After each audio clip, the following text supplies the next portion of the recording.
इस समय पूना से 30 किलोमीटर दूर इंद्रायणी नदी के तट पर मैं देहू गांव में हूं। ये बहुत ही ऐतिहासिक स्थान है। इंद्रायणी नदी के तट पर ये जो घाट देख रहे हैं और देहू गांव जो संत तुकाराम महाराज जी का जन्म स्थली और ये वहाँ का मंदिर है। और इसी स्थान से संत तुकाराम महाराज सशरीर विट्ठल भगवान विमान द्वारा लेके गए थे। ये यहाँ की पूर्ण कथा है उनके बारे में। महाराष्ट्र को हम संतों की नगरी कहते हैं और सबसे बड़े संत हुए संत तुकाराम। ये इंद्रायणी नदी के तट पर देहू गांव जो उनके जन्म स्थली है, आज हम उनके उस मंदिर में लेकर चलते हैं आपको। यहाँ वार्षिक उत्सव होते हैं। ये घाट आप देख रहे हैं, यहाँ स्नान करते हैं। आजकल थोड़ा पानी कम है, यहाँ बोटिंग भी होती है। बहुत बड़ी संख्या में पूरे महाराष्ट्र से और पूरे देश विदेश से मराठी मानुस सभी जो संत तुकाराम महाराज जी को भगवान के रूप में मानते हैं। हम उस स्थान पर मैं हूँ और अब मैं आपको मंदिर लेके चलता हूँ। चलिए जी, हम मंदिर की ओर चलते हैं। यह इंद्रायणी नदी देहू गांव जहाँ संत तुकाराम महाराज जी का जन्म हुआ और ये उनका मंदिर की ओर चल रहे हैं। इंद्रायणी नदी के तट पर देखिए जी, देहू नगर पंचायत देहू। बहुत अधिक संख्या में यहाँ पूरे महाराष्ट्र से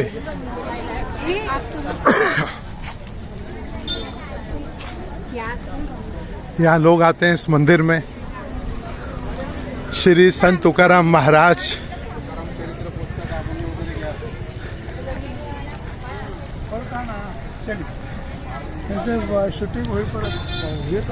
का ये भव्य मंदिर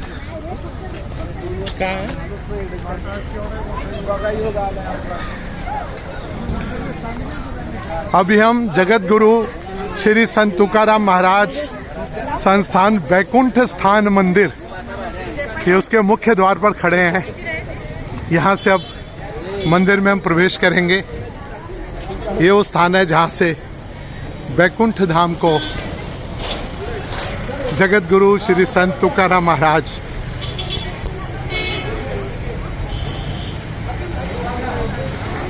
ये देखिए जी, ये वो स्थान है, ये पीपल का वृक्ष जिसके नीचे संत तुकाराम भगवान जी बैकुंठ गमन हुआ। जगत गुरु संत श्रेष्ठ श्री तुकाराम महाराज बैकुंठ गमन स्थान है ये। श्री नांदूरी की वृक्ष, अच्छा ये नांदूरी वृक्ष है, इसको हमारे यहाँ क्या बोलते हैं? पीपल। नांदूरी का वृक्ष पांडु परमेश्वर ने उसके लिए अपना वाहन भेजा। पांडु परमेश्वर ने अपना वाहन भेज के यहीं से उनको बैकुंठ के लिए गए सशरीर। कुछ ही संत हुए पूरे विश्व में जो सशरीर, जिस प्रकार से पांडव भी बद्रीनाथ से बैकुंठ गमन हुए थे।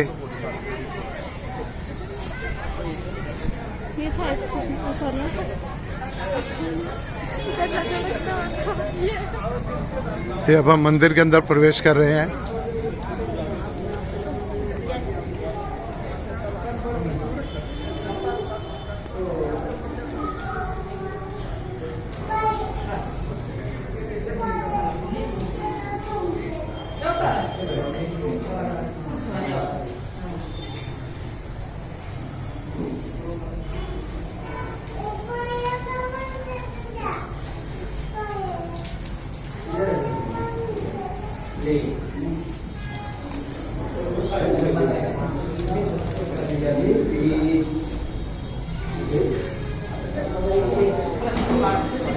बहुत बड़ी संख्या में भक्तजन यहाँ आकर दर्शन करते हैं और अपनी मन की मुरादें यहाँ उनकी पूरी होती हैं।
संत श्री तुकाराम जी महाराज के जीवन से जुड़ी घटनाओं को मुरल के द्वारा यहाँ प्रदर्शित किया गया है।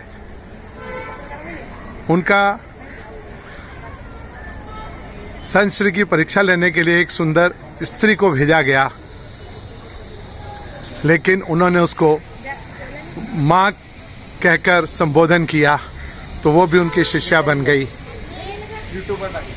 शिवाजी महाराज ने उनको वस्त्र और मुद्राएं भेजी, जिसे संत श्री ने इनकार कर दिया कि मैं संत हूं, मुझे इन सब की आवश्यकता नहीं है। ये दृश्य जो आप देख रहे हैं बैकुंठ गमन का दृश्य है। स्वयं भगवान ने विमान भेजा जिसमें संत श्री तुकाराम जी महाराज सशरीर बैकुंठ गमन हुए। हम उसी स्थान पर इस समय यहाँ खड़े हैं।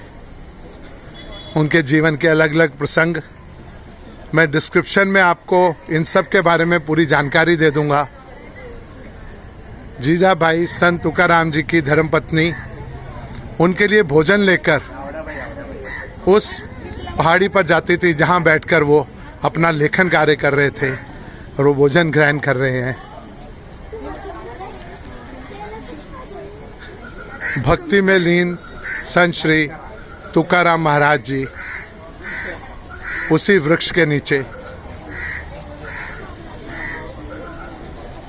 उस समय के कुछ लोगों ने उनका लिखा हुआ सभी पांडुलिपियों को उनसे छीनकर ले गए और वो बिना अन्न जल के नदी के किनारे एक चट्टान पर बैठ गए। कई दिनों तक उन्होंने ना कुछ खाया ना कुछ पिया। अंततः हार कर उन्होंने उनका लेखन की जितनी पांडुलिपियां थी उनको वापस दी। और सबसे आश्चर्य की बात थी, इन सब पांडुलिपियों को उन्होंने नदी के अंदर छुपा दिया था। जब उनको निकाल के दिया गया तो उनमें से एक भी पांडुलिपि पानी में भीगी नहीं थी, ना ही नष्ट हुई थी।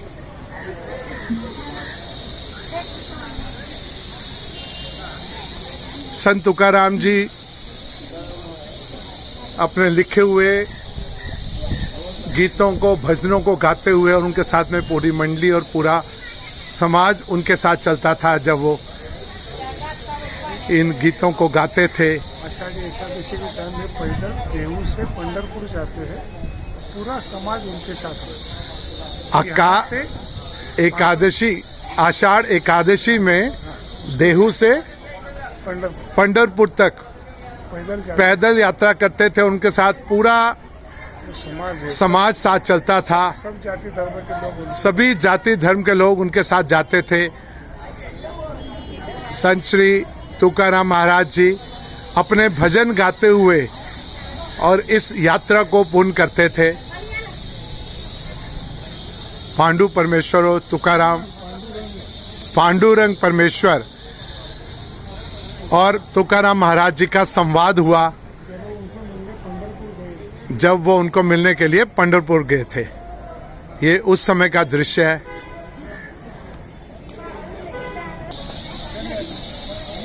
ये वो वृक्ष जिसके नीचे वो बैठकर यहाँ भजन तप करते थे। श्री पांडुरंग महाराज जी ने विमान भेज के सशरीर यहीं से स्वर्ग गमन हुए थे।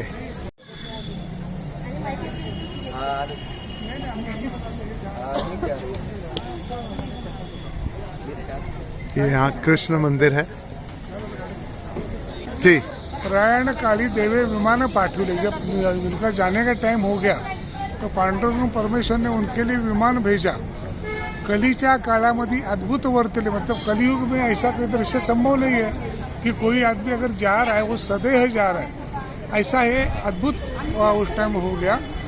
मानव देह घेऊनी निजधामा गेले। मनुष्य का रूप लेके देहू गांव से संत तुकाराम महाराज स्वर्ग के लिए निकल गए। नीला मने सकल संता तोष। नीला नाम का एक बहुत बड़ा संत महाराष्ट्र में थे। ये अभंग उनका है, नीला महाराज का है।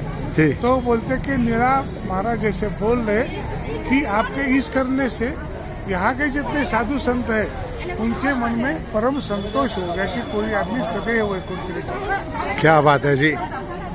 अभी देखिए पूरी हमें जानकारी मिल गई। जहाँ लिखा हुआ है आपने मराठी में और उसके बाद उसका हिंदी में भी हमें उसकी पूरी जानकारी दी। इस वृक्ष को मैं एक बार पुनः आपको दिखा रहा हूँ। और अब हम यहाँ के दर्शन आपको हो चुके हैं। अब हम यहाँ से चलते हैं। मैं निर्मल रतनलाल वैद। इस प्रकार के सभी संतों के स्थानों का दर्शन आप मेरे चैनल के माध्यम से देख सकते हैं। मैं निर्मल रतनलाल वैद इस प्रकार से आप सबको संतों के दर्शन कराऊंगा। आप मेरे चैनल के साथ जुड़े रहें, लाइक करें, सब्सक्राइब करें और अधिक से अधिक जानकारी मैं कोशिश करता हूँ आपको मिले। आपके पास भी कोई ऐसे स्थान हो तो उसके बारे में मुझे लिखें और उसकी जानकारी मुझे दें। मैं वहाँ भी आऊँगा। नमस्कार, जय हिंद, जय भारत।